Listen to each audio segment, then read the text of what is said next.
talk me through the sort of public opinion on acting on climate change. Headline number one is that there is widespread concern. Both surveys done fairly regularly by Ipsos and surveys done on behalf of the Department of Energy and Net Zero both suggest between 3/4 and 4/5 of us are pretty regularly now saying that they're concerned about climate change, and that number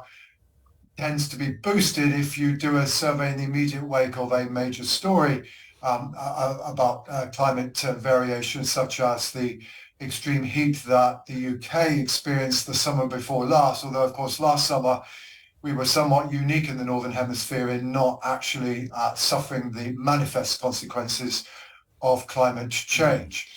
So there's widespread concern. There's equally, however, also concern about the cost of adapting to climate change. Certainly a concern about the costs that may be inflicted on individuals as opposed to businesses, and in particular concern about what we might call the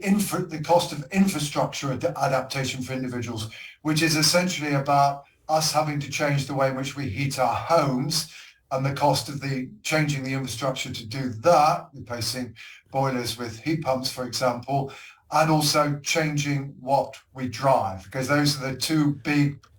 ticket items that immediately have an impact. We are quite happy to be subsidized